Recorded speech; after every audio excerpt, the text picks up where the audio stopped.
welcome back to the We Was Watching podcast. I'm your host, Brandon. I'm your other host, Chanel. And we are finally back to talk about The Boys. It says episode 3, but we'll briefly touch on episodes 1 and 2 because Chanel and I missed those because we have very busy lives. And we'll mostly focus on episode 3 because that's the most recent one. But before we get into that, if you're still on Apple Podcasts or Spotify, leave us a review. If it's 5 stars, we'll read it on the show. We haven't gotten a review in 2 whole weeks, okay? Yeah, so I'm confused, y'all. What do we do? I see the numbers. I know y'all listening. Give us some reviews. We love those. Yeah, tell us. You can also go back if you want to update one you gave us that wasn't 5 stars and you want to admit that you were wrong. Feel free to do that too. We'll read it. 100%. Also, if you watching us you can watch us on YouTube at youtube.com/@WeWasWatching or just search for the We Was Watching podcast. Like our video, subscribe to our channel, hit the notification bell so you can see us go live. You can also email the show at wewaswatchingpodcast@gmail.com. Tell us what you think about The Boys so far or what you're looking forward to in the finale of Invincible later this week, and we'll read those on the show. And you can also follow us on social media, on all the different social medias. Just search for We Was Watching. But Chanel, I'm going to do a quick what we've been on because I got to get something off my chest. And I have no other outlet to get it off my chest than on our show. Don't watch TV. All right, so here's the thing. Oftentimes I talk about in the show how frustrating I think social media is and how I think people live in this think piece. Everybody's got to jump on the same thing and have a say on something culture sometimes that drives me insane, particularly when there's so many things that it's actually worth it and then they get it out of context. So let me tell you this. Brandon, am a season ticket holder for the Dallas Wings, the WNBA. Okay? If those of you who've been listening to the show know that. I've been a season ticket holder for 4 years now, so I'm not new to this. I didn't just come around with Caitlin Clark. I've been around, okay? I love the WNBA. I'm a big fan. Dallas Wings last year had the number 1 pick in the draft. They drafted Paige Beckers, who's awesome. She's great. So she came last year, okay? They had a bunch of injuries last year. Season didn't go how we liked. Trust me, I was at so many of these games. They end up being sorry as hell. We got the number 1 pick again this year. Okay? So we got the number 1 pick again this year. And so we drafted AZ Fudd, who also went to Connecticut and played with Paige Beckers. Okay? You got that so far, Chanel? No, keep on. They also are girlfriend and girlfriend. So, who is? Paige Beckers and AZ Fudd. So last year's number 1 pick. I thought Paige. And this year's number 1 pick. Okay, I might be wrong. Okay. And this year's number 1 pick. They go to the same school or they went to different schools? They went to the same school. They're dating. Okay? Last year's number 1 pick. Played on the same team probably. It's giving heated rivalry, but he did teammate. No, now they're playing on the same team. They drafted him. Team net. You know what I'm saying? Like they were playing in college together. They're together. They're playing on opposite teams. So it's giving chilled out rivalry. No, they're on the same team. Oh my God. Okay. They're not. It's not a rivalry. They were on the same team in college. It's giving femhood, team. I don't know. So I'm not really on yet. You know, but she wasn't a consensus number 1 pick. That's an important detail here. Okay, it wasn't like. This wasn't Caitlin Clark. This wasn't Candace Parker. This wasn't like Maya Moore. These weren't like, this is the greatest person we've ever seen. Everyone would pick them. This was like, there's 2 or 3 people who we think could be the number 1 pick, Olivia Miles, Lauren Betts, but we like AZ Fudd. It was that type of draft, okay? It wasn't like it wasn't LeBron James coming out, right? It wasn't a consensus draft. So they picked AZ Fudd. So at the press conference for her, a reporter who didn't want to say didn't have anything to do with them dating that she got chosen. So he said to AZ, Have you spoken to any of the vets in the league about how to handle playing, having a relationship in the league together as you move from college into the pros? Because that can be different. Mm-hmm. And before she can answer the question, before she answered the question, the Dallas Wings PR staff jumped in and says, AZ will not be answering any questions about this. Do not bring it up ever again. What you mean? And they cut it off. So then I look on Twitter, and WNBA Twitter is going after the reporter. Why would you ask that question? That's so disrespectful. Like, you don't treat the league like this. You don't do this. And then this is the crazy one. This is how it ties into our show and Heated Rivalry. This is the craziest thing of all time that drove me insane. Then I saw people say they're only asking this because it's the WNBA. If it was the NBA, no one would ask it. Are you out of your fucking mind? If an NBA player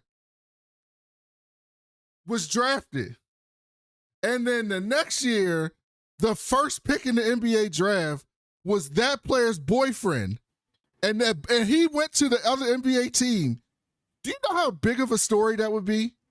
You know how big of a story it would be if it was just random players, not even like the best player in the draft, just a random dude on the bench, like the dude who never plays, who sits there with his warm-ups the whole game, was dating the star of the team or signed the star of the team. That would be the biggest story it would supersede sports. It would be a national news story. Remember when Michael Sam wasn't even that great of a football player, and he was a national news story in the NFL when he came out. And so I was like, what are y'all talking about? Like, this is insane. Like, this is a normal question. It's once the WNBA just signed their contract. They're getting paid now. Asia Wilson has got a $5 million deal. Like, they're getting paid money, real live money now. Okay. Which is, they should be. I've been advocating that for years. But you're going to also be covered like real sports now, right? It's not just oh, look how cute the WNBA is. They're trying really hard. It's like, no, you guys got great athletes. You got great personalities. The games are awesome. People are selling out the stadiums. Season tickets in Dallas sold out last year. They sold out this year. There's no season tickets to get. People love this thing. And the reporters are going to ask questions relevant. And I think it's a relevant question to ask, hey, this is a unique thing to deal with, because here's the other thing. Megan Rapinoe and Sue Bird, right? Sue Bird used to play in the WNBA. Megan Rapinoe from the U.S. soccer team. They were dating for a long time. And then they just announced that they're breaking up. That just got announced like a couple days ago, right? And guess what else got announced, They no longer doing the podcast. They had a podcast for years. The podcast canceled. Oh, they broke up bad. The podcast canceled. Bad. So think about this. I'm 40-something. They're both in their mid to late 40s. I'm 40-something. We break up. We can't do the podcast no more. It's a wrap. Now imagine your two best players on your team who are dating, and then they break up. That could be some basketball problem. I'm not just talking about personal off the court shit. That could affect the team. So these are like legitimate questions that are like legitimate questions that people should ask. And they treat it like, and people on the internet treat it like, it's like this vanity project. Like we have to it's this insulated project. You got to treat them with kid gloves. I was like, no, this is a question that should be asked. And she should be, and this is not an AZ thing, because this was the Wings thing, and I'm a season ticket holder. They didn't let her answer the question. And it's just a weird thing to me. So I had to get that off my chest, because I was, you know how the social media algorithm is. When you start looking at certain tweets, you then just get bombarded with like a million of people saying a variation of the same thing. And it just keeps piling up and piling up. So I may be a victim to the algorithm. So forgive me for wasting time on that here. But I had to get it off my chest because it bothered me. So I would say this is somebody outside looking in. I see all the sides, because what I hear you saying is you see the world the way I do, which is like, let's just see it progressively, let's just move forward and like be realistic about it. But what people are sensitive to, it seems to me, like, is one of the versions of homophobia where women being queer is just like more natural or okay, but men being queer is not. And so I think that the problem is your idea of like, yeah, would they make a big deal about it if two men had that breakup? Absolutely.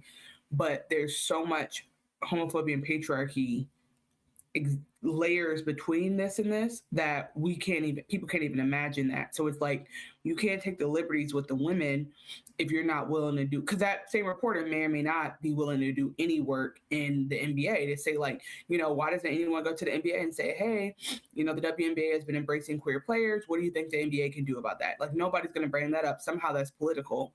But if you ask the women because they're out, it's like, oh, that's supposed to be fair game, but that is still their kind of their personal lives. So I think one way I could see the argument you're making is like, obviously Bronny and LeBron is like a thing. And that was a big deal. Yeah, it was a big and deal, people right? But criticize LeBron about that. To hell. Right, but even then, but also when you say people, like I don't think it's all the same audience. I don't think the same people who are mad about his question are the same people who criticize LeBron. I think it's like there's just different voices popping up at different times. It seems like it's all one zeitgeist. But with that said, I think what I'm trying to say is I hear you and why you're saying what you're saying. What I'm just adding to it is that the layers of homophobia that are present in the NBA and in sports in general still are making it where like don't be progressive.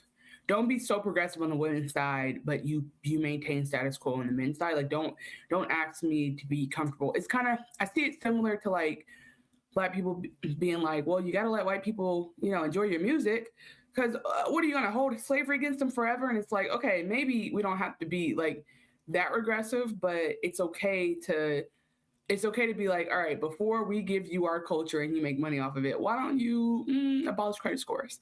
Like, it's like, let's do some give and take a little bit before we ask the oppressed group to be the. I'm glad you used that example. That's a great example here, actually, because there's another layer to it. It's once something's out in the world, it's out in the world. It's out in the world. When Black people demanded acceptance from the mainstream for their music, right? That's the whole thing of we want Oscars, we want Grammys, we want all these things. We want a recognition, but yeah, that looks like that. It's out in the world. And if it's out in the world, anybody in the world can consume it. And then if people in the world consume it, there's going to be people in the world who like it. But that's different than appropriating, right? Like appropriating and enjoying are two different things, right? Those are two separate things. But enjoying, once something's out in the world, is out in the world. In this case, AZ and first of all, there's a lot of women in the WNBA in relationships, but they're mostly on different teams. Exactly. They're like on different teams. But even that is like, do you know how many? There are men on the NBA that are fucking. That's the thing. That's the problem. We're normalizing this, but it's certainty for a fact. It's not that has to be a thing. No, it's for a fact that there's. I'm gonna do some numbers while you talk. No. Hold on. It's for a fact that there are gay men in the NBA. That is for a fact. It is not for a fact that they are teammates fucking. That is not a fact. In fact, there are women's basketball players who talk about this, and they used to say, "Yeah, our league is very progressive. We got no problem with players dating each other, but there was a rule, there was an unwritten rule that you don't fuck people on your team because if it goes bad, it can fuck up the team. Like the whole point of it is we're not trying to fuck up the team, right? Like if your two best players are dating each other and then they break up, it can fuck up the team. So they had like unwritten rules that like you don't do that. Like date someone on the Seattle, date someone in the Connecticut. I don't give a fuck. Date who you want. But on our team, because if it goes bad, it messes up the locker room. People take sides. Are you going to trust each other on the court? Like it's a whole thing, right? And particularly if it's a bad breakup, right? Somebody cheat, it could be really bad, right? So it's a whole thing. So like this whole thing was And it's not even just that they're on the same team, it's that they drafted her knowing this. They were already dating, and then they had their options to pick different people, and they picked her. Which, well, I also will say though, like the draft and all that situation should be a reflection of her skills. So like her relationship choices should not change. It's almost like, all right, if she was a dog ass player, but at the same time her husband was like a cop or something. I don't know. I'm just trying to name something bad. Like, would they not, if they didn't draft her, that'd be discrimination in a sense. Because it's like, and I know that the NBA and those leagues do have like what's the one who just got dropped from his team or on suspension because he was acting like a zealot? Oh, Jaden Ivey. Jaden Ivey just talking crazy off his side of his ass, and like they can. So I guess what I'm saying is they always reserve the right to be like, we're a business and we do stuff for business reasons. And the NBA is different than the NFL in those. Yeah, in but that sense. when but you draft people for this, like when the Lakers drafted Bronny, people asked the question, are you drafting Bronny because he's LeBron's son? Right. I mean, I think the way that, to be fair, I think the way the guy asked the question is the best way to ask it. Like, I think people would have had a little bit more sauce on their argument if they had said, why would you ask her? Why are you dating your teammate or whatever? If he was that direct, and he wasn't. No, he didn't say that. Like, you have any advice? Yeah, exactly. So he asked, have you reached out to any of the vets in the league about advice on that? And so in that sense, it's cool. I just think that there's always two conversations to be had. There's the one we're talking about, and then the bigger context. And in the bigger context, yeah, I do wish that there was a little bit more of a dialogue here with homophobia in the men's league. And well, the problem is it doesn't come up because there's no reason for it to come up. It would be even weirder to be like, hey coach, do you have any gay players on your team? Like that would be a weird question when no one think, like, you know what I mean? I think a better question would be like, okay, there's that same reporter. I don't know if they do the same sports or if one covers one, the other covers women's, one covers men's. But that same reporter could have the question of, hey, we see the WNBA has been embracing queer players. Where's the NBA? Like, ask Adam Silver. You know what I'm saying? Like, we need, those are the conversations. But there are no outed queer players. That's my point. What are the conversations? Oh, I didn't finish my question, I guess. What are the conversations need to be had for players in the NBA to be more comfortable being out? Because we know from statistics, around 5% of men are gay, and maybe higher because there's underreporting there. So we could suggest that, like, shit, like at least 25, 30 people up in here are in gay relationships. How do we make them feel? Yeah, but you don't think that's a weird question? Because they don't ask WNBA players who are not out how you're handling that. They ask them because they're in a commissioner. I do think that's but you're assuming the commissioner knows who's gay and what the percentage of gay is. No, that's not what I'm saying. I didn't say did he name gay people. I said, what can the league be doing to make queer players feel more comfortable coming out, which is a culture question, which is very similar to asking with racial integration and those conversations that had to be had at a certain point, right? Like, or you talk, I don't know, this is a baseball example, but But like, they did ask that when Jason Collins came out. There've been gay NBA players. And then I think you're giving too much credit to that one time when there was a thing and they don't talk about it anymore. So all I'm saying is we're going to talk about relationships. I know what you're saying, but it's like they don't talk about it because there's no reason to talk about it. You're saying, why don't you talk about this hypothetical thing? But there isn't. The reason to talk about it is that we know homophobia exists and people are hiding it. We know that. That's we don't know that. No, we know that homophobia. No, we know homophobia exists. We don't know that they're hiding it. We know there's at least one gay man in the NBA who's you don't know that. Who's gay. How do you, first of all, the NBA. Well, the NBA is the NBA is. There's been plenty of gay players in the NBA. I'm not denying that. I'm saying you don't know that there's a gay person in the NBA. You assume so.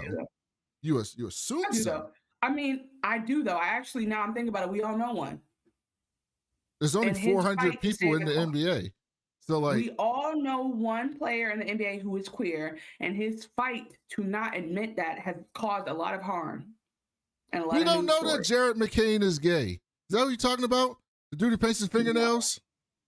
No, Because everyone assumes he's Fingernail gay. painting is not gay. Everyone assumes Jerry No, McCain is straight men gay paint their because he fingernails. does TikTok Straight dances men paint their and he fingernails. faints his No, fingernails. He does that's not TikTok gay. That's dances not and he gay. does these No, weird that's not gay. mannerisms. Dancing and nails is not gay. I'm talking about somebody I don't want to get sued by. Yeah, but you're assuming.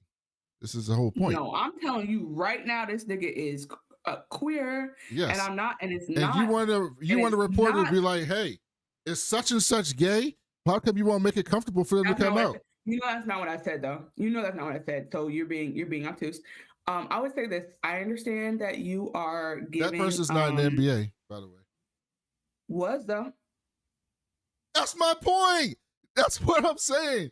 When there was a gay person in the NBA, they had all these conversations. But he never admitted that he was. And my point is, there's a bigger issue there that we should be talking about, because what you're doing in a way, not primarily, but in a way, what you're doing is accepting that women are leading the charge in terms of social progression and men get to just do whatever without being challenged. That's all I'm saying. It's if you're going to go, that's what I'm saying. I'm saying you challenge them when there's a reason to challenge them. If there was nobody out in the WNBA, I wouldn't expect. If no one was out in the WNBA, I wouldn't expect the reporter to be. No, I wouldn't. I wouldn't respect the reporter to be like, "Hey, WNBA, what can you do more about all the gay people in your league?" And the commissioner's going to be like, "There's no one who's come out as gay, but we support people who come out, and we try to support them if they choose to do so." And then that's going to be the end of the question. That's not a functional question. This was a functional question about. That's not the question I framed. That's not the picture. You're asking a big picture question. Now you're doing what you want other people to do, which is you want people to hear something underlying in the question instead of just responding to the question as is, which that question is always a relevant question anywhere in a country where there's been a history of discrimination against race, class, sex, gender, sexual orientation. So it is always on the table. Yeah, but what's the history? It's never not on the table. In America, there's a history. So it's but what's the history in the NBA? Okay. You're making an America question about the NBA. Because that is what we're just like how, I guess you could try to say CTE or whatever, but like the NFL had an abuse problem and knocking it and putting it under the rug thing. Nobody was going to talk about that. They talk about it all the time. That's what I'm saying. They don't. Yes, they do. No, they don't. They do. Okay, hold on. Listen to me. Okay. Here's what I'm telling you.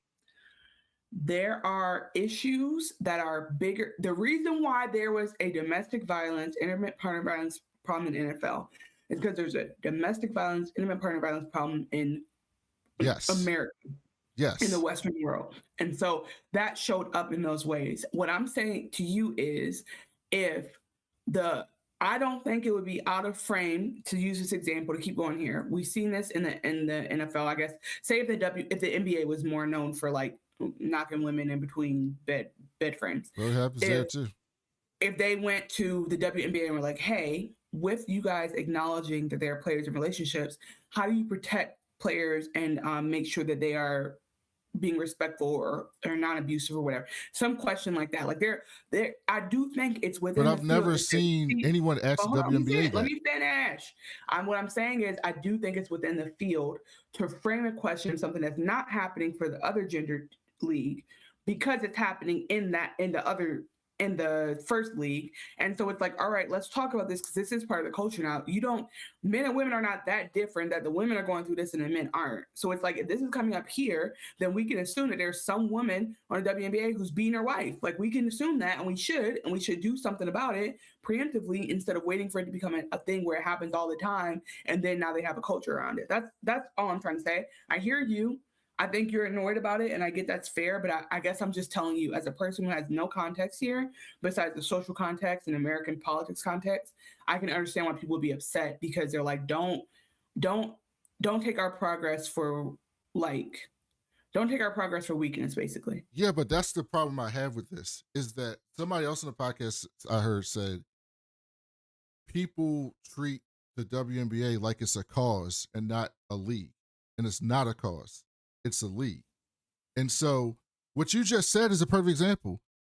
I follow the WNBA. I watch a lot of the games. I'm a season ticket holder for multiple years. I ain't never once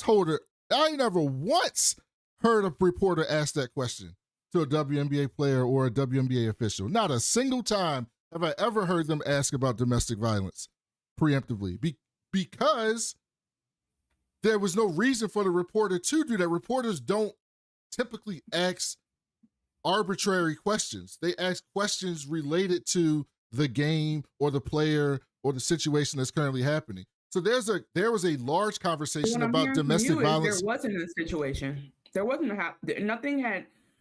There was some presumption, but it wasn't like she came out and said, "I lost because that's my girlfriend." No, so I don't know that the game, no, nothing. The season hasn't started yet. The question was about playing on the same team as your girlfriend, which did happen. She did get drafted to the team of her girlfriend. That did happen. In the NFL, they've had tons of reporters in studies and articles, and Roger Goodell's had to answer for this and even had to redo their they created a personal conduct policy because of the domestic violence and other issues like that in the league. So reporters asked them a million questions about it because it was happening, right? So like that's what reporters do. They ask questions about what's happening in the moment, in the moment, or in that game, or at this particular time with this particular person. They don't typically ask, like this year, this quick aside and I'll be done. They ask a lot of NBA questions about what are you going to do about teams tanking, right? Because they had like 12 teams just trying to lose on purpose this year. Like completely not trying, like taking their starters out in the second half when they're winning, benching players. They had a game a couple weeks ago against the Warriors with the Nets when the Nets were up by 1 with like 2 minutes left, and they fouled Steph Curry on purpose so that they could give up the lead because they were trying to lose the game on purpose. So reporters have been bombarding the commissioner about what the hell are you going to do about this tanking and teams losing on purpose. The paying fan doesn't want to go to a game and pay full price to see their team try to lose on purpose and all the best players sitting in the game. What the fuck are you going to do, right? That's been a big topic of conversation. 10 years ago, that wasn't a conversation at all because it wasn't a thing. It wasn't a thing that existed, so no one asked about it. No one asked, what would you do? What would you do if teams were trying to lose on purpose? No one would ask about that because it just wasn't a thing. When it became a thing, then they asked about it. I'm saying this is a thing. He did get drafted to that team. It's an actual thing. If and when an NBA player comes out and says, hey, I ain't come out during my playing career because there was so much homophobia in the league that I just did not feel comfortable doing and I didn't think I'd be able to make a living. I would expect at that point, I guarantee, I would bet any amount of money on my life that would be the number one story on ESPN and in a lot of newspapers, is that ex-player, former NBA player comes out as gay and says he did not feel comfortable doing it because of the league's homophobia. And the commissioner will be bombarded with questions. His former teammates would be asked questions. Other players in the league would be asked questions. Coaches would be asked questions. It would be a huge story.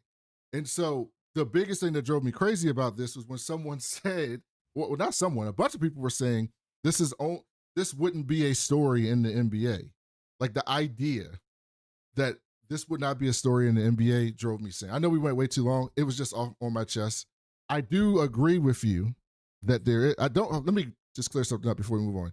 I do agree with you that there's obviously homophobia and stuff like that in the NBA. I'm saying a reporter is not going to ask about something that they are not prompted to ask about because it's just not how it works in any sport.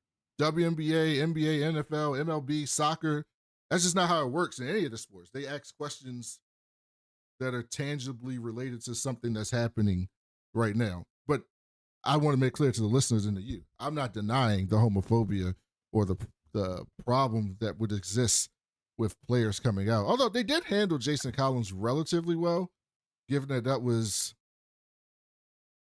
12 years ago, maybe 15. Like that was like not in this time, and it was handled relatively well for the time. So, but that doesn't mean that it's not a problem. That's all I wanted to say. So I wasn't coming at you. Don't think I'm coming at you. It just bothered me. I hate it. I hate those things. Oh, nothing you say bothers me. I just think that I hate it so much.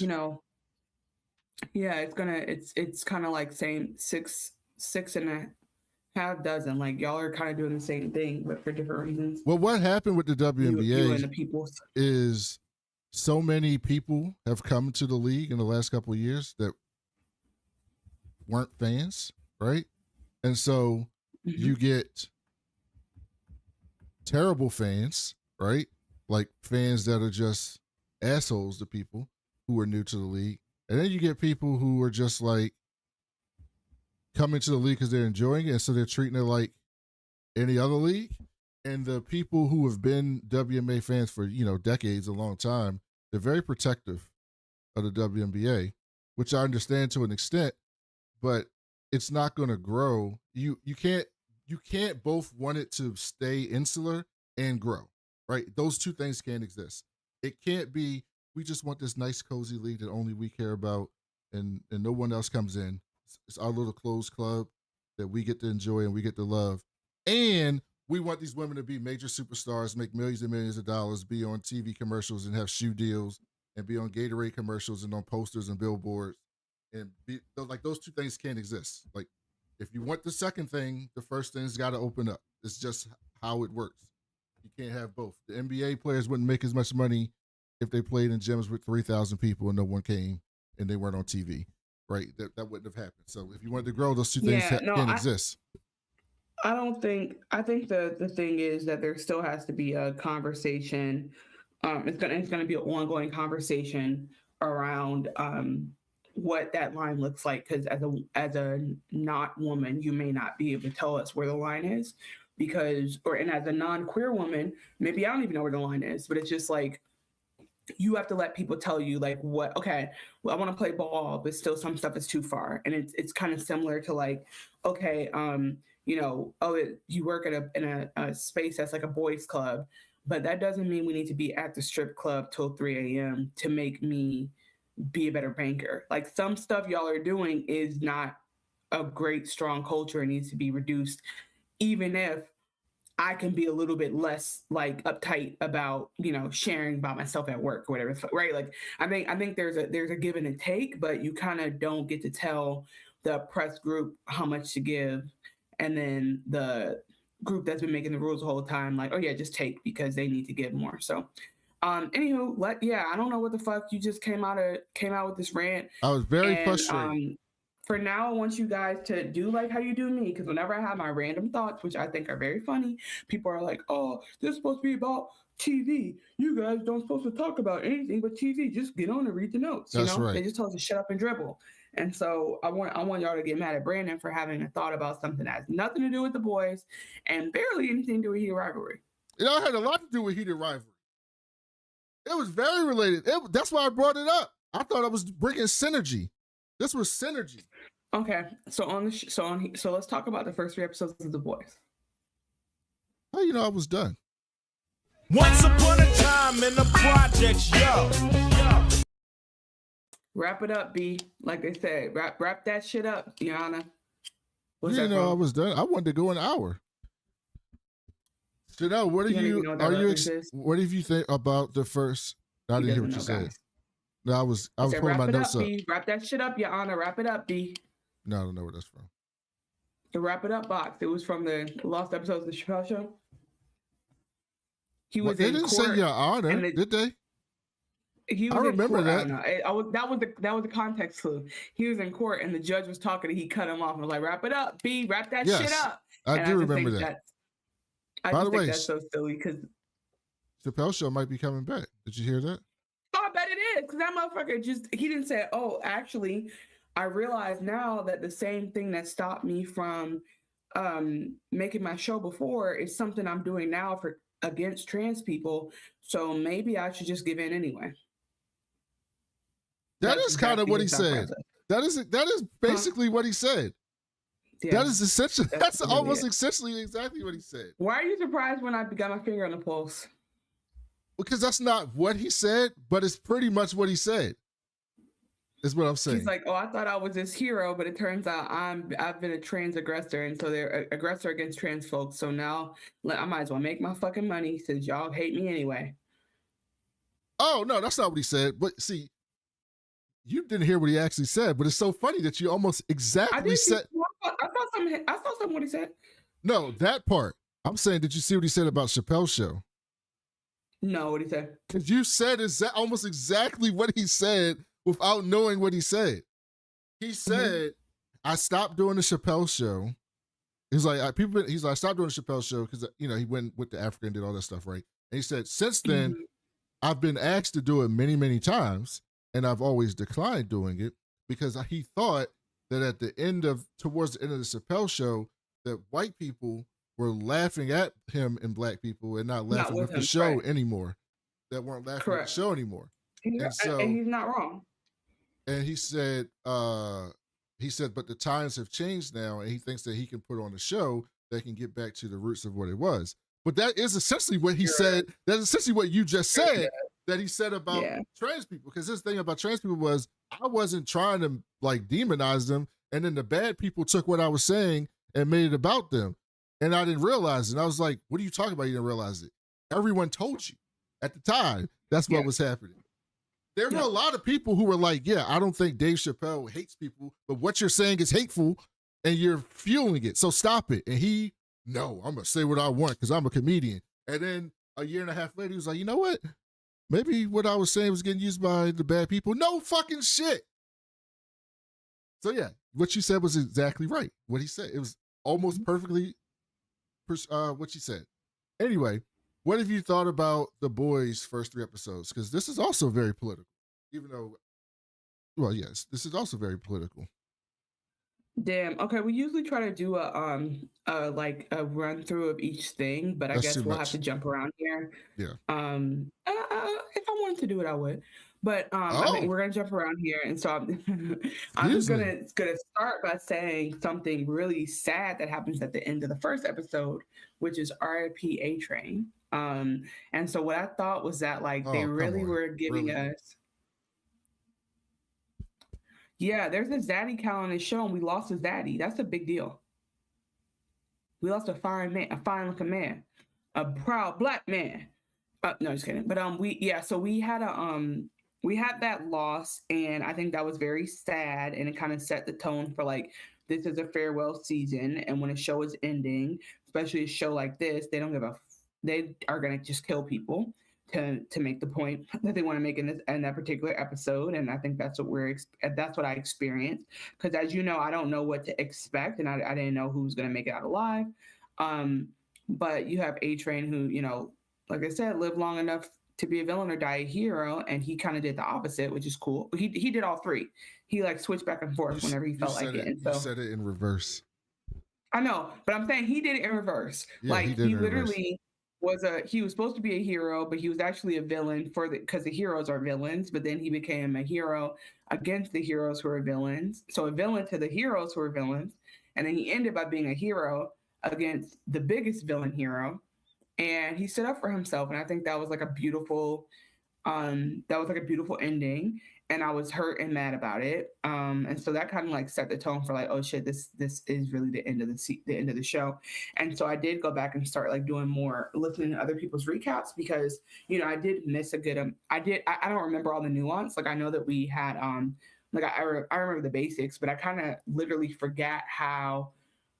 A couple things I forgot is why Huey and Victoria Newman were even close. I forgot he had done that whole internship shit. I forgot about how him and Starlight met and how we got there. I forgot about them framing the president for the murder shit, and the Starlight going into the bunker. I forgot about all that. So that was helpful, I guess. But you really can just start this show without having a really good recap. And as long as you've watched it, it'll all kind of come back to you. Because at the end of the day, they're all being themselves to the umpteenth degree, and a couple of them have changed and are changing. Billy Butcher's arguably at his most cutthroat. Starlight is at her most dejected, and but we got some new shit like Kimiko can talk now, and that's pretty fun. We did get our, what's his name with the one with the snake penis? Love Sausage. We got justice against Love Sausage. So we're getting some stories are really wrapping up here. We got to see grown up Ryan, and we got to see our fave Soulja Boy is back, I forgot like about Soulja Boy and how they tried to kill him before. Like all of that was stuff I had to remember about, because I remember why he was there, but I didn't remember any of that. I kind of forgot about. I forgot that Ryan is the one who accidentally killed his own mom. Like I forgot about all that shit. So this was so anyway. Watch a recap. We'll go back and watch our season 3 recap and then our season 4 recap and then watch this if it's gonna help you. But basically, I think the main story here about the boys is that as we know at the end of Gen V season 2, which we know now is like they're all connected and they're gonna tie in. And then one of the recaps I watched mentioned that like there's a screen grab in season 3 of the boys where Marie Moreau is like on a sheet of paper. Like if you knew, you would be like, oh, there she is.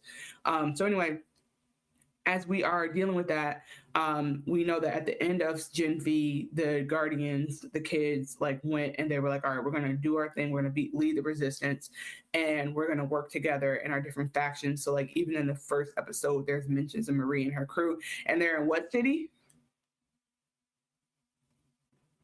What city did they get news from? Who's in what city? Who are you talking about? They give us an update about Marie and them, and they say they're in a certain city. Did you catch it? Honolulu. That's where they at, Honolulu? Okay. So they're in Pittsburgh, fucking it up. I'm happy to hear it. I'm like, okay, now cut to Pittsburgh and cut to the pit treating one of them. No, okay, so mind you know what? That's a show I actually have not. I'm really behind because people love the pit. I still have not finished the first episode. People talk about it all the time. I haven't watched it at all. They're obsessed with it. Yeah, I know we might have to get on that, but not for this show, just like as our own edification. So anyway, Pittsburgh, I was like, shout out Rob Pittsburgh. So Marie and that group is doing their own thing. I'm sure we'll catch up to them later. If not in this season, at some point we will get the full tea in the next season of Gen V. Starlight, it built the Huey, MM, and Frenchie got also arrested. Technically they haven't greenlit season 3 of Gen V yet. They have greenlit a spinoff for the boys that goes back to the beginning of VOT. So that's why this last episode you saw a lot about like way back when in version 1 of Gen V and all that stuff. That's to set up the spinoff with Soulja Boy and his crew, the first people to get. Is it because they don't want to let Jensen Ackles go? Probably. Yeah, I mean he's pretty good. He's honestly a pretty. I never watched The Supernatural, but it's giving that he's a lovable actor. I'm hoping that he doesn't have any allegations against him that I don't know about. Yeah, Plot Twist Queen said she hopes it does come back. Yeah, I do too. So Hi, Chanel.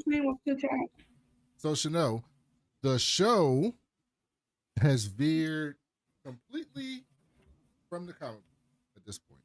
Completely. Okay? Completely from this the isn't comic in the books. comics. This is more about today's politics then. Yeah, none of this is in the comics. None of it. So like the big plot twists in the comic books, like the big plot twist, because they're not doing it. They're not doing it, so I can say it. The big plot twist in the comic books is you never see who Black Noir is, right? Like we found out who he was. He got killed a couple times in the show. Like you never find out who Black Noir is. He's just this silent dude that walks around with his fucking mask on the whole time. And then at the end of the books, you find out that Black Noir is a clone of Homelander, and all the depraved, fucked up shit that we thought Homelander was doing in the books was actually Black Noir. Who's like a crazy version of Homelander. Can you wait? No, stop. Are you sure that's not the twist? You just ruined it. We've already seen Black Noir. He was a black dude. He wasn't Homelander. He got killed. That's how I know they're not doing it. Yeah, no. So like in Homelander's going crazy in the comic books, but he doesn't realize he thinks that he doesn't remember doing all these things. And he's like he did them, but he's so fucked up, his brain's so fucked up, he's going nuts that he doesn't remember. They're just making him become megalomaniac. Okay. And so Black Noir is the one who does it, and then Black Noir and Homelander get to a fight. It's a whole thing, right? So like they're not doing it, but that's the big twist in the comic books. I didn't spoil anything because they're not doing it in the show. That's already been established. They're not doing it in the show. So they've completely veered. That was like the whole build up to that. Like that is the climax of the boys' story in the books, if you read the comic books.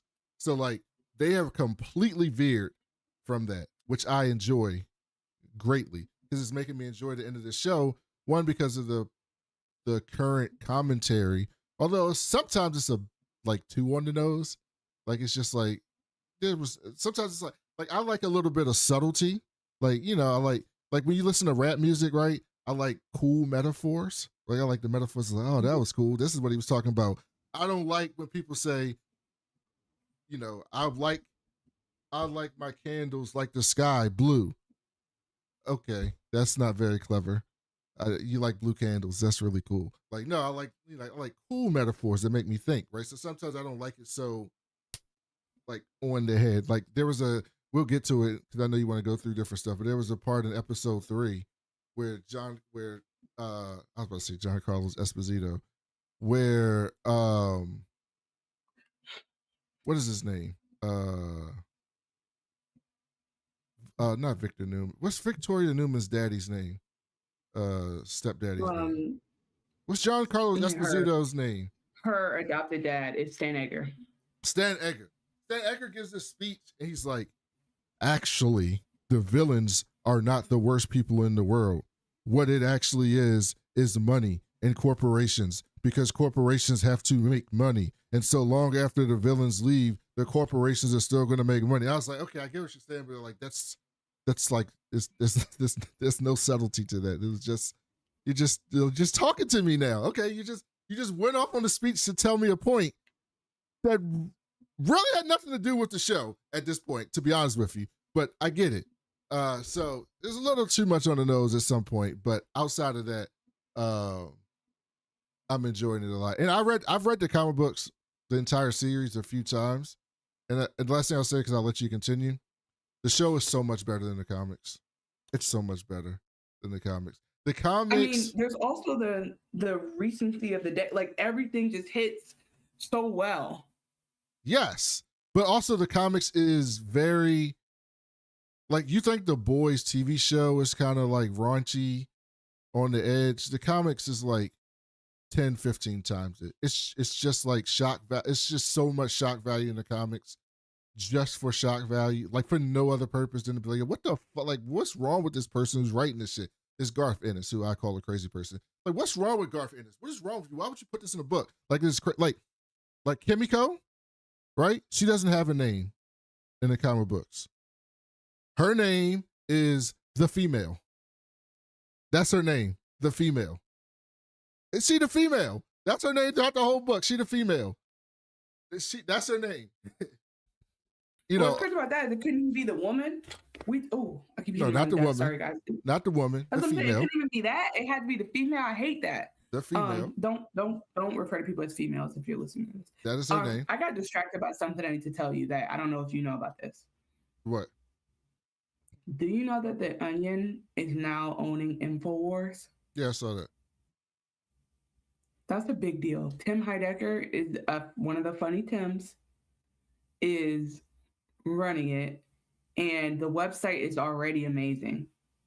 The website is already amazing. Like they have an oxygen enhancement, a pill so that you could have perfect oxygen. It's like obviously some bullshit. It's like an ad, like making fun of the supplements they sell and the Manosphere stuff.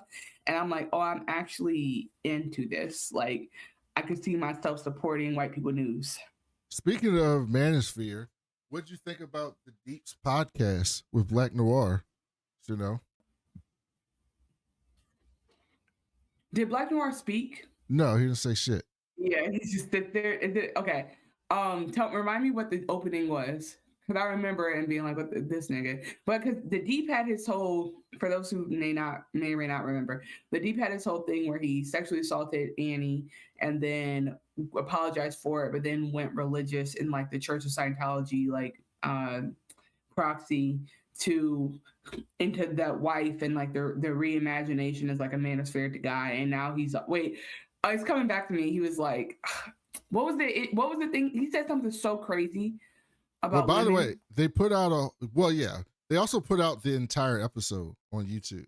Okay, but what did he say in the clip in the show? I'm trying to remember the joke I don't have about remember. Do you? Okay, yeah. So anyway, he says. Do you know what the name of the podcast is, Chanel? I forget. Manhandle. That's right. That's what we call on the nose. That's on See? the. It's on the nose. That's on the gill. That's on the gill. I would say. That's what I'm saying. Sometimes it's so on the nose. It's too much. I mean, but they're doing it to be funny. And I think that Chase Crawford in particular, like everyone talks about, like obviously Anthony Starr is an amazing Homelander. Like he transformed the role. I'm gonna say this. Chase Crawford is so good at being the deep that it actually scares me more. Because Homelander is like a megalomaniac. Chase Crawford is a frat dude. Chase Crawford is someone you work with. Not Chase Crawford, sorry, the deep. The deep is the guy you work with. This is somebody you know in real life. Like it's scarier because like you can see a Homelander coming. You do not see the deep coming until it's too late, and his dumb ass is doing something to harass you. So I think and I do think it's funny in hindsight to have Black Noir be on a podcast. Like a largely audio format where even if there is a video format, there's really very little action. Like it's not like he's doing charades either.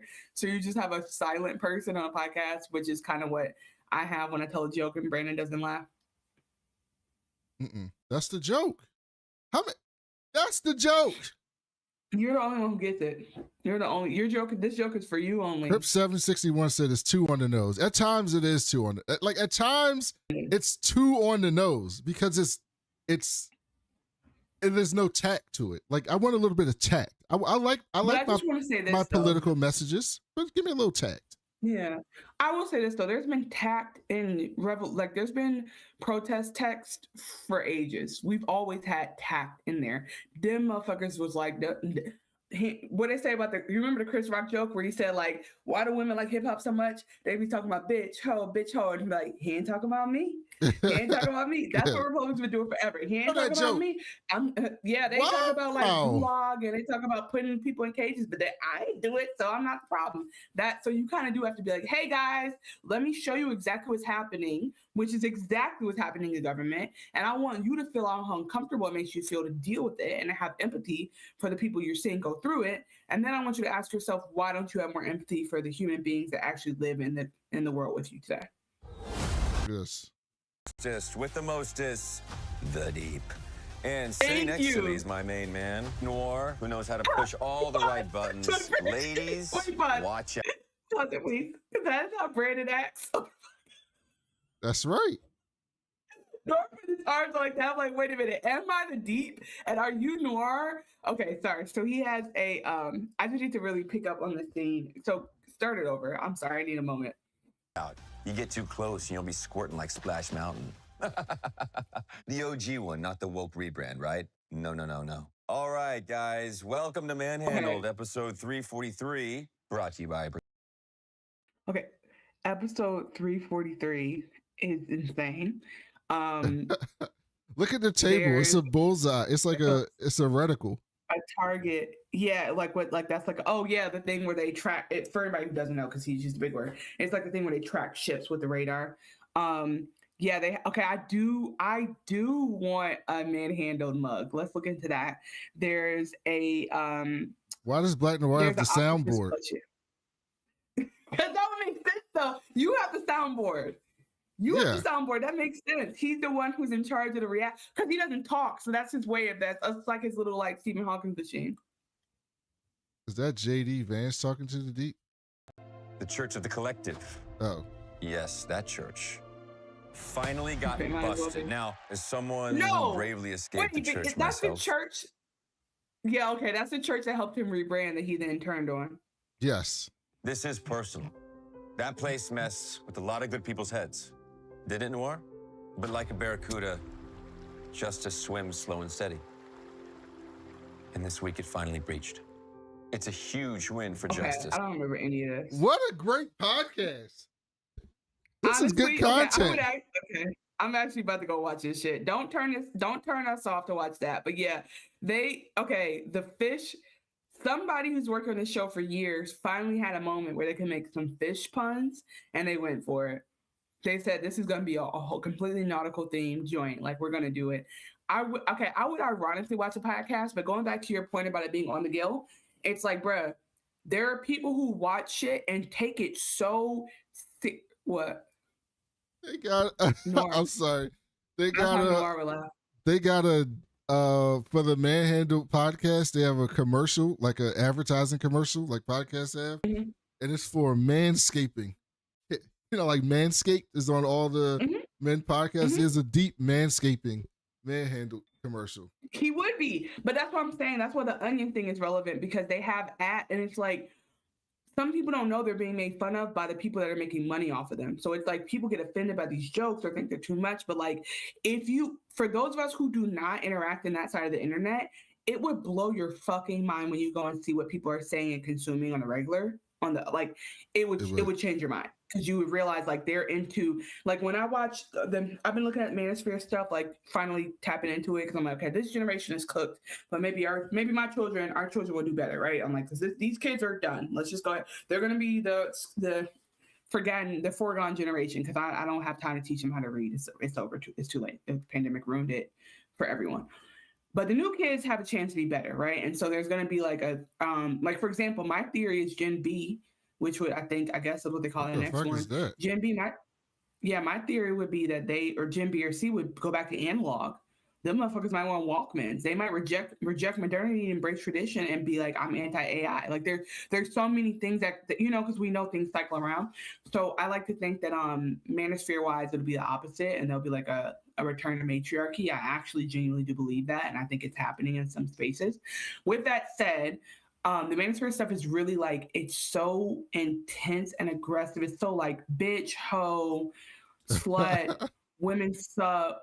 You suck. You're not going to make it. Like, men, unless you have 20,000 women that you disrespect, you're not worth anything. And it kind of has like taken away. If anyone is listening to this still, because I don't think anybody would stick around this podcast if they had those beliefs, but I will share that I think what we've lost is like the whole point of it at the end of the day was like, the whole point of life sometimes is having a crush on someone and seeing if you can get them to kiss you. And if you've lost the plot of that, what are we doing? You're looking maxing for other men to tell you look great. Like, that's not the point. Even if you're gay, that's not the point.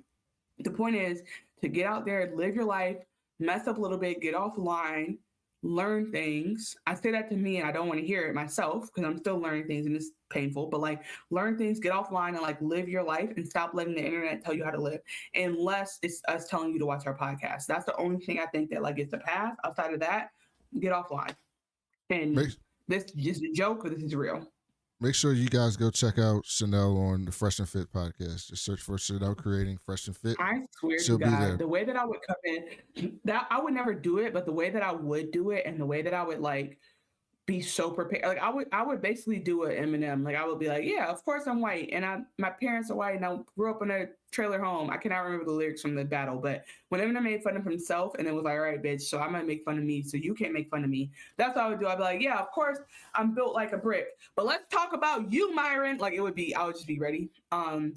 But I think what's so sad is watching the women go in there and expect good treatment I'm like, based on what evidence would tell you that they're going to come on there and even remember your name? Like, it's always like 7 women smushed around a table who spent hours doing her makeup, getting their outfits for them to just be like, yeah, ho, whatever. It's like, what are we doing anyway? So that's like such a, it drives me fucking crazy. I will say this, the one show I will do, and I want you guys to help me with this. I do want to go and pop the balloon because you know what this is, right? No idea. Brandon, there's no way you don't know what pop the balloon is. How the fuck would I know what that is? There's no way. Okay. And so if I send you something, there's no way you could get it on the screen this quickly, right? Maybe. Okay, I'm gonna find it because no, if you text it to me, you have to email it to me. But while Chanel's looking for that, I'll get back to the boys. We're gonna come back to pop the balloon. Oh yeah, sorry, I forgot what we were here talking about today. So what did you think about, I got a couple things I want to ask you about in each episode, and you can go on whatever you want to talk about too, but I have some particular points that I took notes on. I took notes on all of it, but that I want to talk to you about. What did you think about Butcher going back to his abusive ass daddy and basically being like, you finna get it right now, dog. I'm about to torture your ass. Were you cheering for him to do that? Did you think this was not good? What were you thinking there? I mean, I didn't think it was good. I don't know. I feel like the way that I feel about that is like that's Butcher's business. Oh.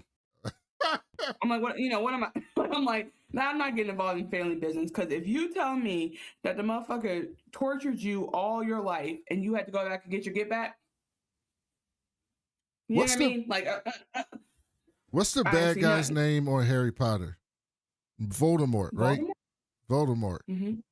What do you think about Ashley Voldemort? Oh, the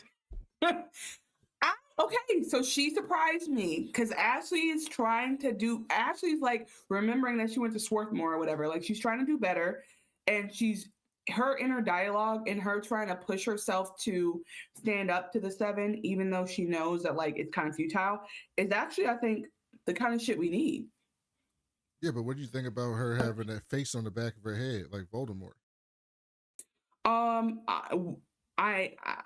I don't even know if you're gonna believe me, but it didn't phase me at all. I thought those weird things you don't like. I thought those are like the things you don't like. No, I guess maybe Voldemort did prep me for it because I was like, cool. I really just said cool. I think I was just like, bet, good for her. That's her thing. That's what's getting her going. I mean, if that's, it's like, you know who's I hate the most is Victoria Newman's daughter. That's the one where I'm like, put that up. I don't need to see that. So the main plot, I don't need to see them snake tentacles come out. The main plot of the first 3 episodes is that we saw in Gen V is that they have this virus that can kill supes, and Butcher is trying to recreate it in a very concentrated form that's strong enough to kill Homelander, and he's got the boys back together to try to do it, even though they hate his fucking guts because, you know, he's fucking horrible. He went a little bit far. Were you surprised to see Kimiko talking? No, because I think they alluded to it before, or like once they realized that her real concern was like more trauma than anything else, I think it made sense to me. Like, because sometimes being nonverbal is a trauma thing, or anybody who like has that concern. One of my favorite podcasts Mm-hmm. and sports personalities is Bomani Jones, and he has this funny take where he says that one of his favorite things is Europeans who learn English from being in the NBA, right? They're over there in Europe, in Ukraine or somewhere. Shit. Well, they learn it through black vernacular, like, because they don't. That's what I'm saying. They could talk that trash. Yeah. So he's like, one of my favorite things is like they come over here, don't know any English, and their introduction to America in English and all that is being around a bunch of black people, like learning that, right? Like, it's fascinating to him, like from just a cultural standpoint. It's like really fascinating to him. And so, what do you think about Kimiko learning English from watching porn? Through porn. Can you imagine learning English through porn?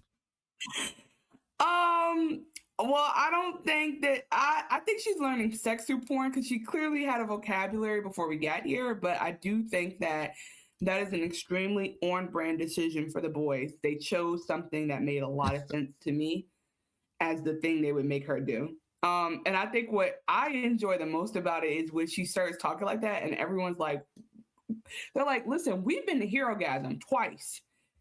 I don't like what you're saying. Like, they're like, this is too much for me, girl. You talk about positions, you talk about stuff that's banned in some countries. So I do think that's funny.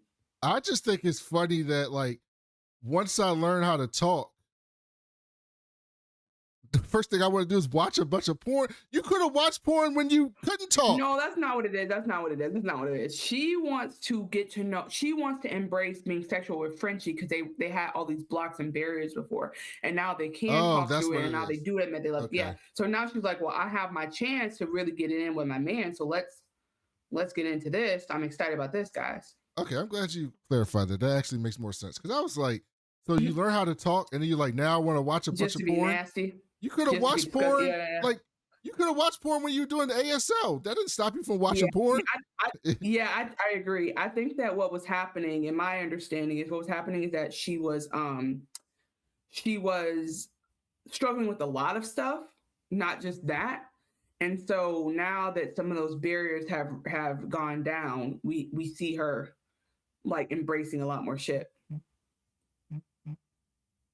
Do you think that Kimiko and Frenchie heard Huey and Starlight and vice versa having sex at the same time in the same room? That was probably awkward. I think they've been through a lot of stuff together, and I cannot imagine this being the thing that is too awkward for them. Personally, I cannot imagine it being like, oh man, I can't believe I heard you moaning. Like they've, like I remember because Jack Quaid was talking about how like that time he came out of a whale, and I forgot about that. Like they've been through some nasty shit together, and so I don't think that this is where we see them like get shy. Personally, I just can't imagine going through all that with like as an actor, as a real person, and being like, oh my gosh, guys, you were moaning. Like I bet that's the best sound you could be making after all the shit people we've seen ripped apart in front of us. So that would be my thought. What did you think about that? The one thing I don't understand about TV, and maybe I'm just not freaky enough, right? I thought I was relatively, but maybe I'm just not freaky enough. But like the idea, I don't know anything about you, and I'm gonna tell you right now, you're not. I don't know why. I think, But the idea of in like this do or die, like death circumstance in the middle of fucking nowhere, that wouldn't be the first thing on my mind. It just wouldn't be the first thing on my mind. It just wouldn't. It just wouldn't be the first thing. Well, and that's why you have not. But that's why you haven't been recruited for the manosphere, because if you did, you'd be different. You know, like you think only about that. I think for them, I would say this: what definitely makes sense is Kimiko and Frenchie reunioning. Yeah, that makes sense because they're missing it. They miss each other. They're having their moment. I think that so this is the other thing. Maybe you need explaining, because somebody asked about this. Who did I watch this? I watched this with somebody and they had like a comment, but I think Annie Starlight is using sex as a way to like avoid the bigger conversation she wants to have with Huey. It's like when Huey it's like it is their first reunion. They've been gone for at least a year from each other. Like I do think there's a such thing as adrenaline making people like hornier or whatever. So there's all of that. But then when we see later when he's trying to talk to her about the killer virus, and she like tries to touch his leg, and he's like, "Hold on now, stop. You need to sit in the moment and feel your feelings." I think that's where we get an understanding of that that she's using that as an excuse, and not so much because she is that actually that horny. Yes, I agree. Did you like the nod that they made to AI, like writing TV shows and shit, and the AI slop? Remember when there was pitching?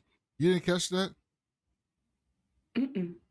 Remember like Worm? When the black guy came back, or no? No, with Worm, the dude that digs the holes, and he's the writer for shit, and he was complaining that Vought was getting rid of all their writers. The wrong way. That's not what's important. What's important is that he was writing a spec for Reacher, which is a show I love. We love Alan Richardson, friend of the show. And he was like, you know what they say about being huge? My dick is huge. It's like, what do you mean? It's like, it so makes me so mad. Like, you're making an argument that AI would write this better than you are. Like, that's the thing. Like, you're making an argument for, we don't know, we might not need to be able to justify spending the how much we spend on writers, if that's what you're coming up with. But no, yeah, they talked about AI slop and the studio spending less money, and I think this is again like a farewell season that you said is diverted from the origin text, but with good intentions and good reasons. And so I think that everything's fair game that they want to talk about here, because I'm sure like in your career as a writer and as a producer of a show, this is an amazing, if you are politically inclined whatsoever and have any type of awareness, any type of opinion, this is a game-changing show. Because the way that you're able to push boundaries and get messages out there and formulate them in different ways, I could not imagine not wanting to go balls to the wall in every type of political opinion I ever had in this show. So I think that like they're just going to touch on everything. Second episode we see, because Shana already touched on it in episode 1 with A-Train getting killed, getting murked by old Homelander. He was lynched. It is a modern day lynching on Black America. Yeah, I'm not about to give A-Train his redemption. He deserves redemption, but also, do you know who came up with the modern day lynching? Who? What's his name? The nigga from the Supreme Court. Oh yeah. Yeah. Clarence Thomas during this trial. Yes, exactly. Like instead of being like, yeah, I definitely assaulted that lady. He's like, y'all want to lynch me, huh? Because I'm Black, and it's like, no, that's not what it is, honey. It's because you did it. Yeah, he said that. Second episode, they finally released the flight video. So they finally released the flight. That was in the first episode actually, but they finally released the flight video.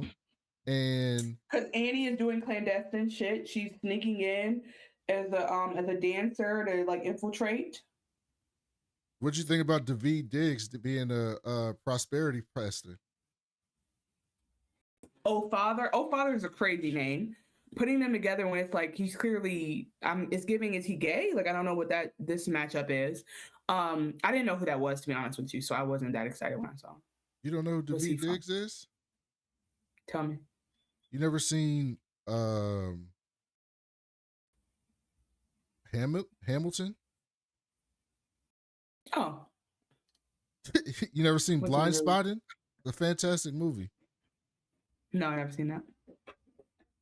Anyway, okay, so he's a good guy. Cool. Happy to hear that. You're not about that real cinema. That real cinema. That's probably fair. I will say though that like I think that's gonna come back around, but like they're using Oh Father and Ashley, like they kind of randomly put them together, but they use him as a way to like start to show that Homelander's descending into mental illness and madness, and that's like one of the examples. There's a church. We finally got to see Chanel's favorite superhero in the show, which I've seen in the comic books, but we finally got to see him in the show, Rock Hard. So, did you enjoy seeing Rock Hard, Chanel? Who's that? The big fucking rock volcano that they killed? That they went to test the virus on? Oh my God, yeah. Wait, we saw him before? No, I've seen him in the comic books. We didn't see him until the show until now. No, they made him so, like, first of all, they made a choice to make him sedentary. And they could have did it any kind of way. It could have been like, that's just his thing. He grows over time. He can't do anything about it. It's how he'll die, whatever. What they end up doing instead is choosing to say that his magma is his unkempt ejaculate. And he's just become a bigger rock because he's just been doing that in the room and not moving. And it is just, they made him as gross as possible. And I think that's what I mean. Like this show says, okay, how can we, again, this might be comic book accurate, but it's like, how can we take the show, take the characters and make it as upsetting as possible? So the boys want to go. Like more jizz. That's what they always say. They say, that's the answer. Is there enough jizz? No. Double the jizz.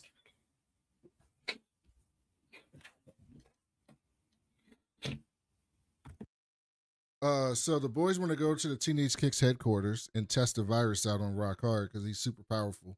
And they're like, if we can do it to him, we can take out Homelander. But then, so we got an allegory to Raven, right? Raven's one of my favorite DC characters. But she doesn't have any powers like Raven. She just apparently talks to crows. She's Crow.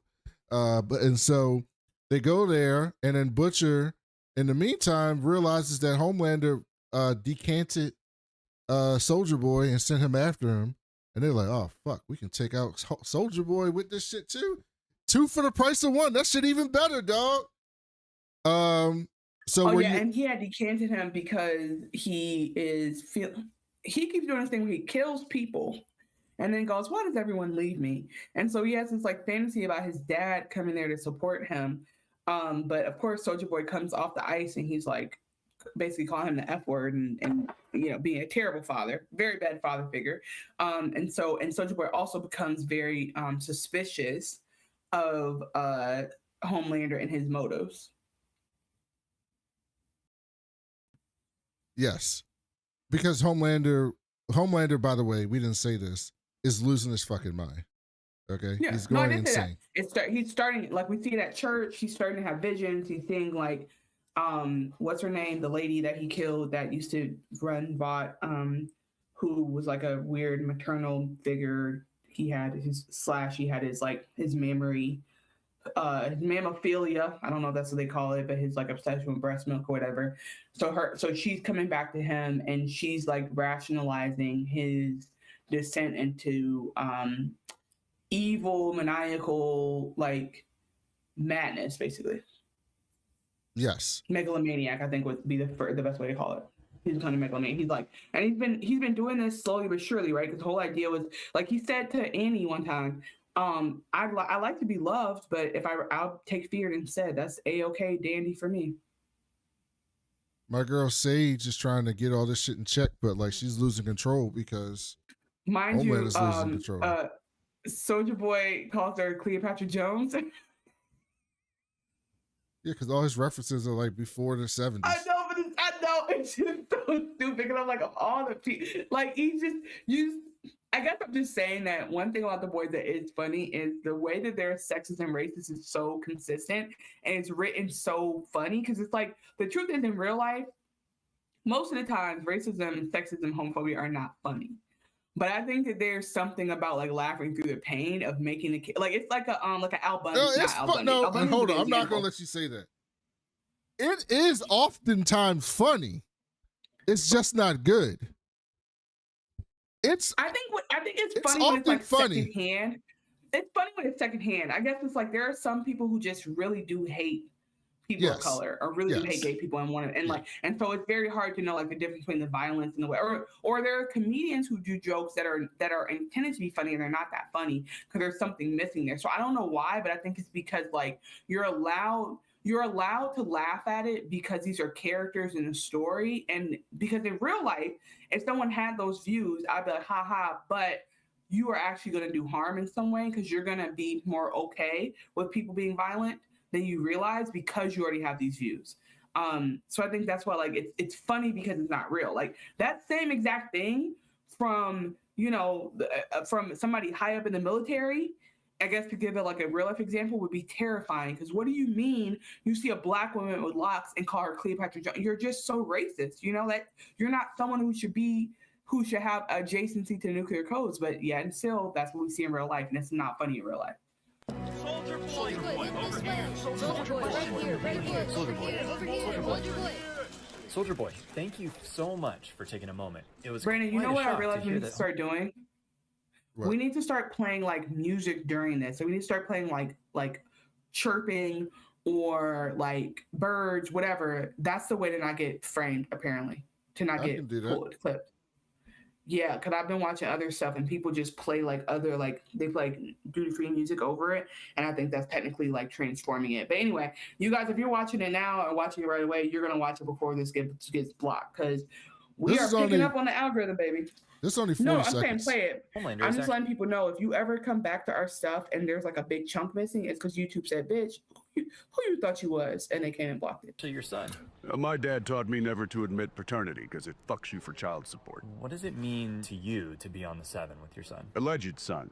Can you tell us a bit about what it was like to be asleep for so long? You know that feeling right after you stop puking from ayahuasca? And you're on the verge of dying or blacking out, but you're still with it enough to hear the shaman telling you to keep going. It's pretty much like that. Interesting, but not sure that answers my... Well, for those that know, they'll know. So you're back on the 7. Hold on. What is this from? It's a live interview. No, it's a live interview with Soulja Boy. You got me wondering if my memory is bad. I literally was like, did I not finish the episode? Okay, yeah, no. I mean, honestly, he did answer the question. And if you know, you know. He's not wrong. Like, if you know about taking drugs, you understand his answer. Nervous about working under your son. I do my best work from underneath. Ask Heather Von Every. That's on the record. No, all of this is on the record. Well, that's what Woodward and Bernstein thought before I double cowgirled their wives at the National Prayer Breakfast. On that note, is there anything else you'd like to say to America? Sure. The moon landing was faked. There you go, Chanel. There's your boy. Wait, what did he say Heather Vaughn? Who is this? I have been looking up these women from the past. He mentioned somebody twice who is not with us anymore, and I'm like, I pray that her family has a sense of humor, or her estate. Okay, sorry. Egregious Monk, welcome back to the chat. What makes racism funny at times is sheer obscurity of the premise. Absolutely. Like, it's, I mean, obviously we know that sometimes it's funny because it's so stupid. It's just, it would only be funny if it wasn't linked to violence, and because some people don't recognize the slippery slope between thinking it's okay to talk about and violence, that's why it's not funny. But if people just had these ideas about Black folks and we weren't like oppressed and treated badly ever, it'd just be silly, because it's like, okay, that's like being mad at the color blue on the crayon chart. But because it comes with violence, it's like, I don't think it's funny. But anyway, he talks twice about this woman who he clearly... Yeah, Sherry Lewis. That's Jerry Lewis's wife. He brings up... Okay. Yeah, I'm like, does her family have a sense of humor? Because he brought up a woman who's passed away twice and talked about shitting on her shitting on his chest, or having sex with her outside of Studio 51. And it's just like, please tell me she loved a bit. Please tell me she was a silly girly, because otherwise that's egregious. But I'm like, for the record, you can use me. Like, when I die, you could use me and be like, I was clapping shit, I was creating cheeks as the towers went down. You know, you could say whatever. I don't really. Oh, I will. That wouldn't bother me, but let me be dead. Oh, okay. Yeah. It's not as fun. So they. Okay, so yeah, that's Soulja Boy I do kind of want him to be around, because I hate it, but like, because the thing is, he's a dickhead like his son, but he's not the megalomaniac, I want to kill everyone type, so it makes it a little bit more enjoyable. They use the virus on him, and it kills Rock Hard and the other stupid soup, but Soulja Boy recovers. And that's how we think he's gonna die until the very end of the episode, and Homelander like cries and is like, oh, why does everyone keep leaving me? And it's like, again, you sent him in there to test the virus on him. And we find out in episode 3, which is where we are now, that he survived because he's got V1.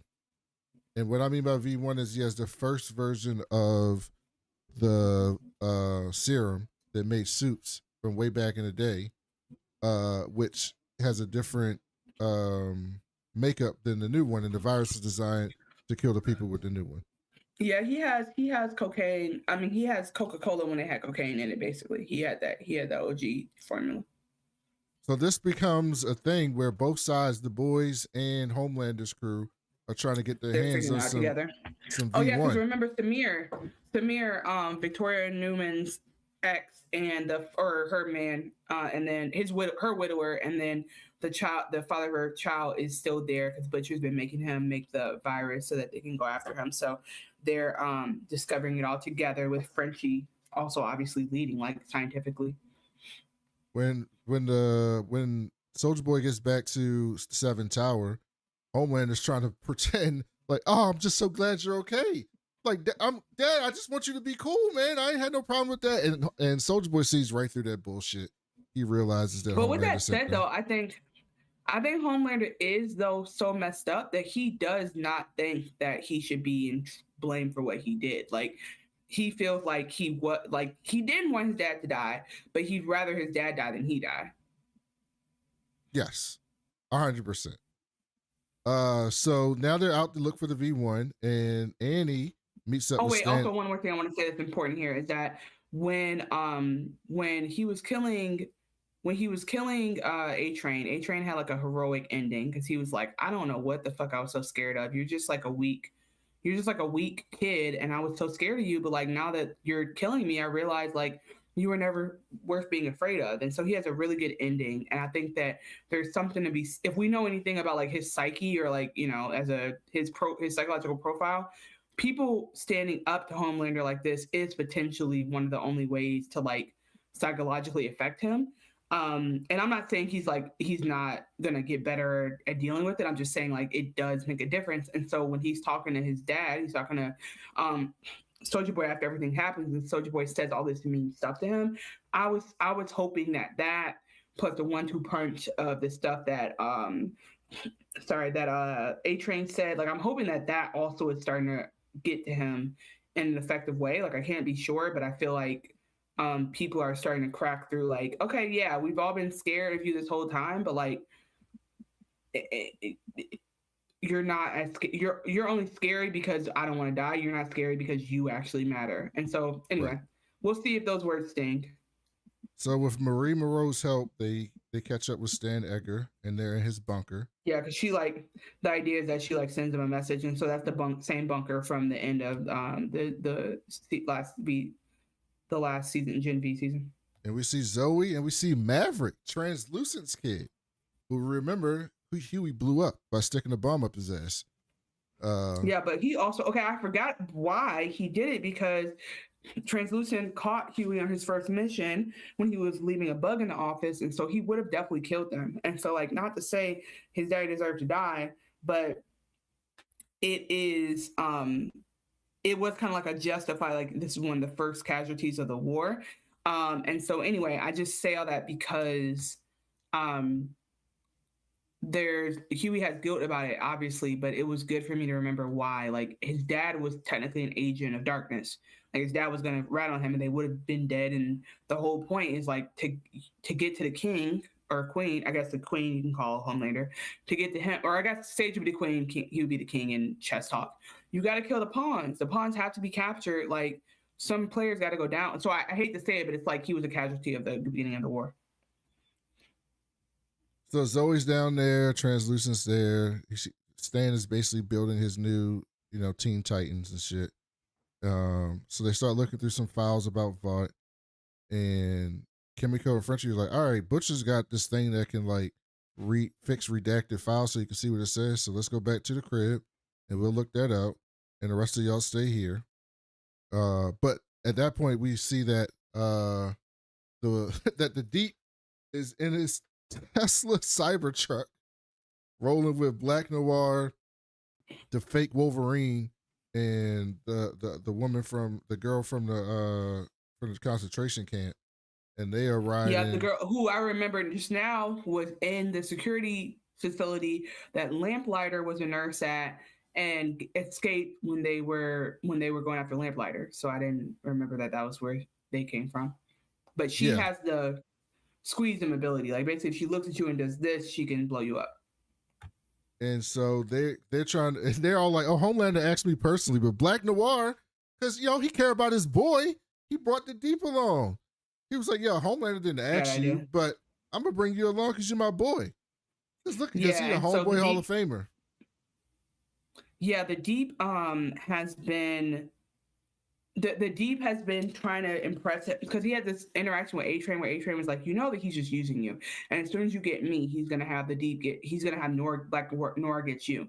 And so the Deep is very scared of Homelander and wants to please him. But I think he's also potentially the next big domino to fall once he really realizes how scared he actually is of him. Yes.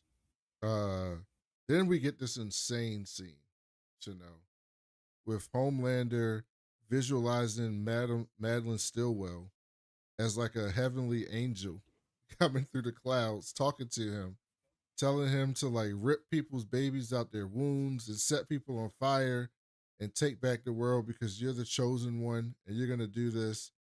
And then she flashes him her titties and he basically comes watching this. That was pretty insane. A pretty insane scene.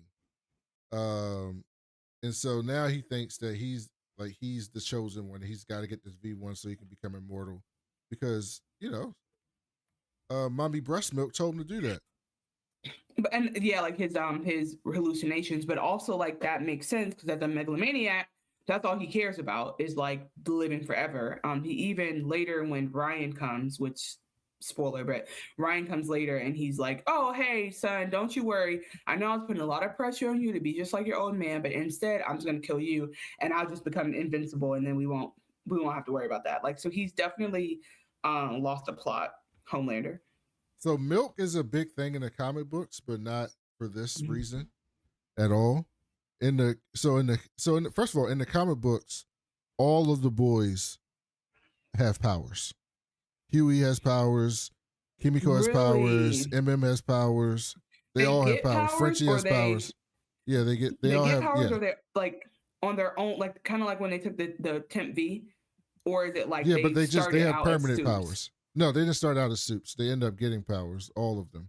Okay, well, I mean, I think that makes sense. Like the half of the premise here is kind of ridiculous that they're fighting somebody who's like just inherently stronger than them. Like Yeah, it's like it's gonna have to take the Huey power of accidentally hope basically is kills. the only way to beat Homelander. Huey accidentally kills this soup called Blarney Cock. Like it's a whole thing. But the milk part is so doesn't have powers directly from getting shot up with V. Has powers because he got it from his mama's breast milk. That's That what makes way more stands for. sense. Mother's milk. Wait, what the fuck? Wait, hold on. You're not spoiling this for me, are you? No, this is Is already gonna way get past. powers? No, we So already way Emmons not gonna past get this. powers in the end. Okay.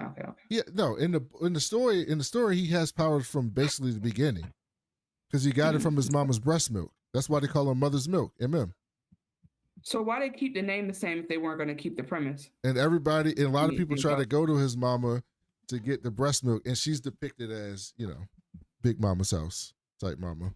Okay, but so she, Mamie figure. So my question is this though: she took V on purpose to give him to her children? I don't remember why her breast milk gives powers to him. I don't remember that, but that's how I he mean, I gets think the what powers. makes sense if you think about his backstory. If the backstory is the same, where he's like getting revenge, I could see somebody getting V to try to empower their kids to like fight the system, maybe. But that's all I can think of. So the whole breast milk thing is a thing in the comics, but not with Homelander. It's with which is interesting. So Zoe sneaks out to go meet Ryan. Ryan shows up because we saw Ryan fuck up some people in Russia. Because once they found out where he was, it's like y'all can't tell nobody. Yeah, he's like, I can't. Yeah, because they're gonna come after me, and then they'll put him in a black site. She want to kill Butcher for killing her mama, of course, and Ryan not really down with that because Butcher's kind of like a deadbeat dad to him. He's not full deadbeat to him, but No, I mean, yeah, he's in a weird way, he's abusive, not in the way his dad was to him, but abusive in the sense of like the ways that he treats him are not healthy, and there's like some blaming of Ryan for things that are not his fault.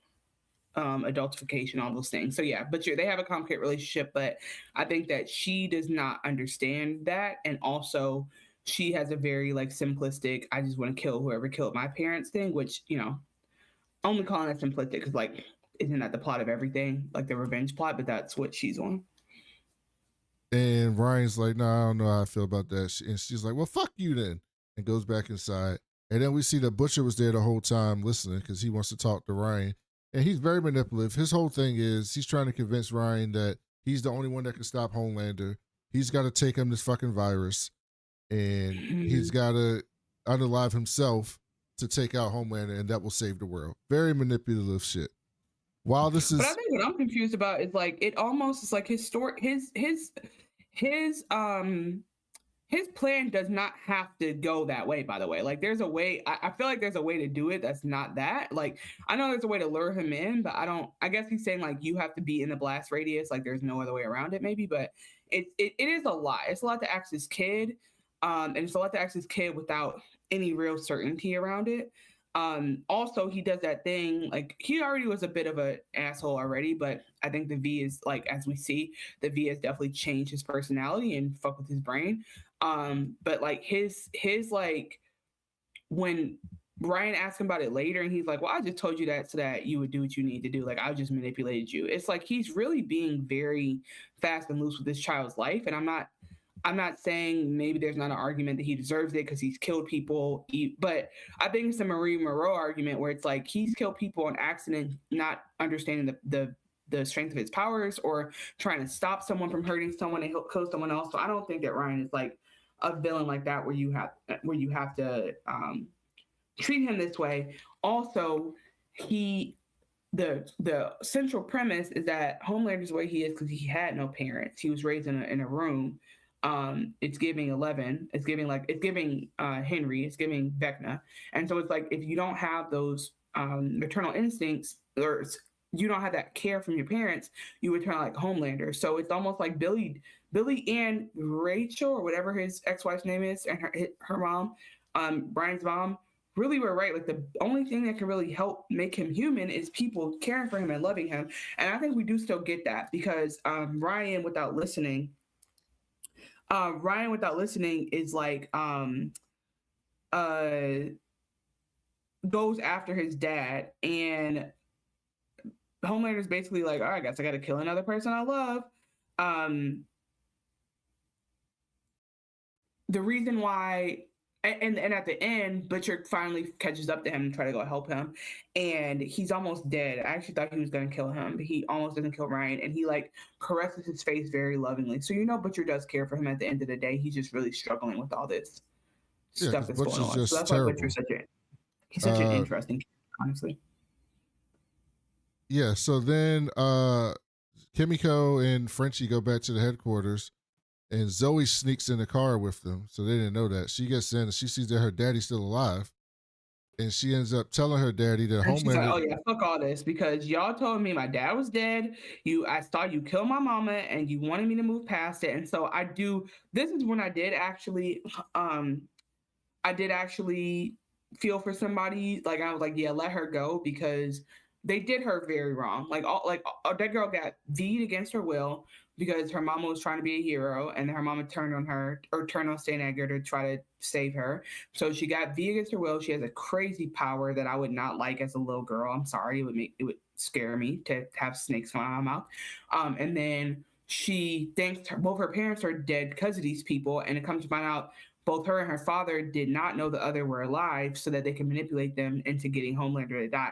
And I'm not saying, don't get me wrong, this is potentially a ends justify the means situation, because of Homelander being like the Antichrist, and basically like potentially the one that ruined the world, and like, global tyrant. But I think when they go get into it, Frenchie's like, I'm about to have to stop them. And Kimiko's like, no, let them go. And that was when I cheered for someone. Like I said, with Billy and his dad, with Butcher and his dad, I didn't have a dog in the race. But with this one, I was like, let them go.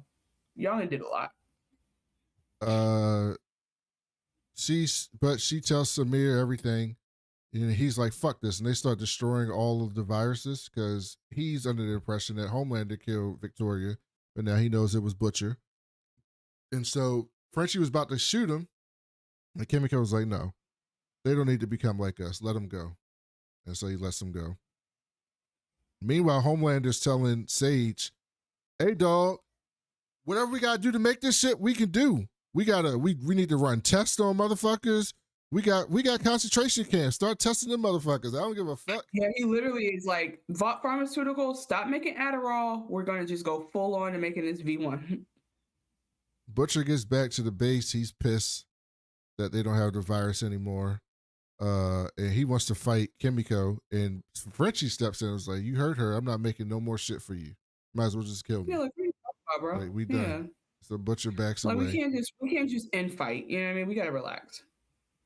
And then the Deep and his crew actually do get inside of the base. Because Huey had been being weird around Maverick, telling him like, yeah, Homelander killed your dad, but like, let's not get a revenge. Revenge doesn't make anyone happy. And I think he was really being honest, but he also like, cause he was talking about not getting revenge for his dad's death, but he also was like, and I don't want you to try to kill me as a result, because it was complicated how your dad died.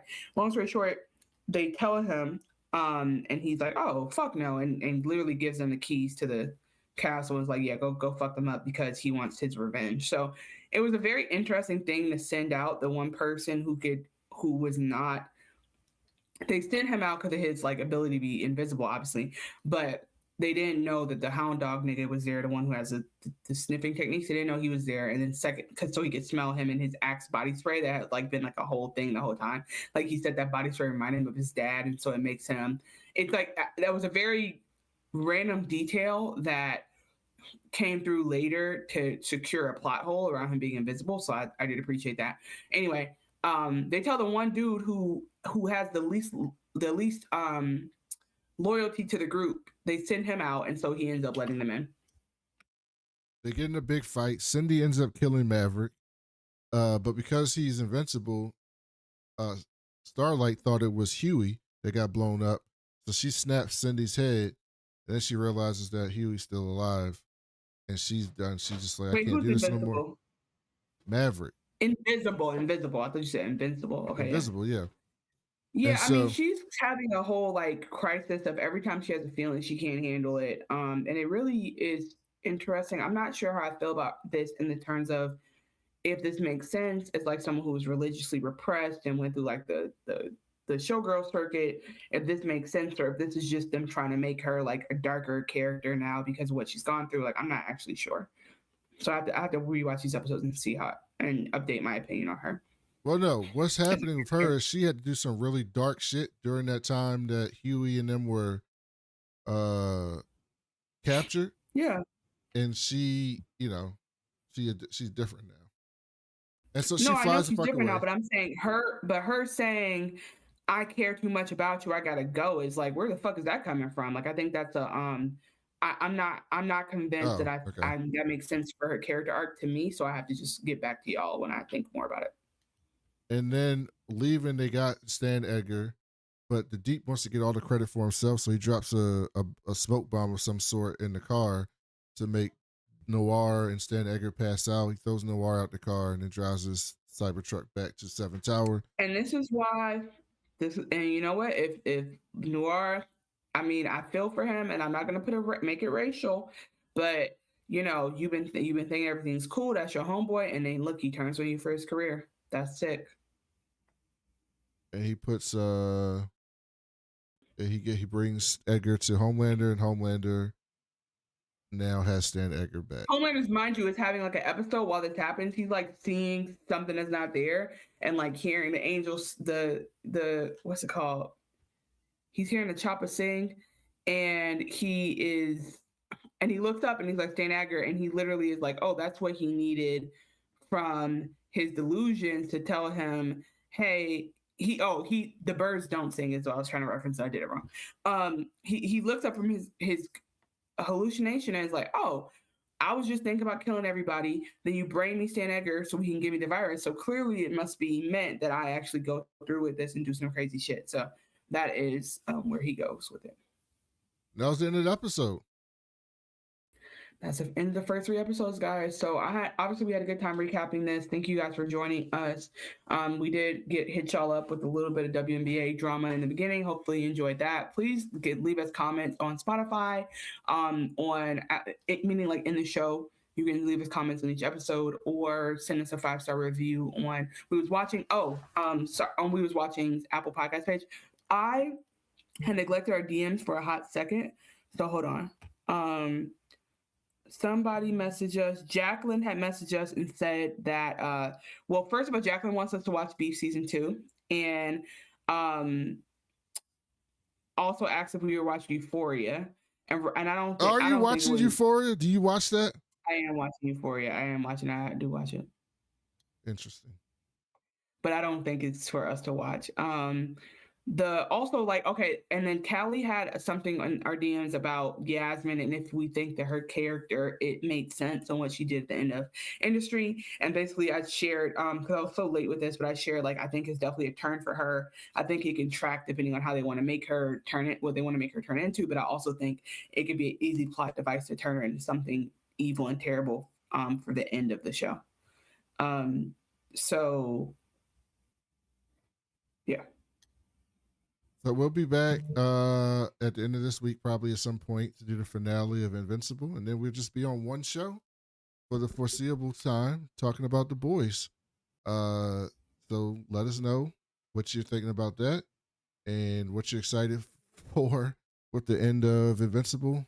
And I'm doing the outro. What you doing? Oh, sorry. Yeah, we're gonna finish Invincible. And then also everything Brandon just said. That's it. That's all. You said it like you had an outro ready to go. I just wanted to say, okay, guys, so thank you for listening. We will see you soon. Again, you guys are going to probably get like one episode a week from us, unless we can do an extra one like this. So we are going to sync up on Boys/Invincible at some point. But looking forward to doing the finale of Invincible, and then we're excited to get back to The Boys. So let us know how you feel about the shows, and if there are other things we can be convinced about, maybe. But there's so much happening on TV right now, so no way. No promises. And anyway, until next week, guys, if who's watching is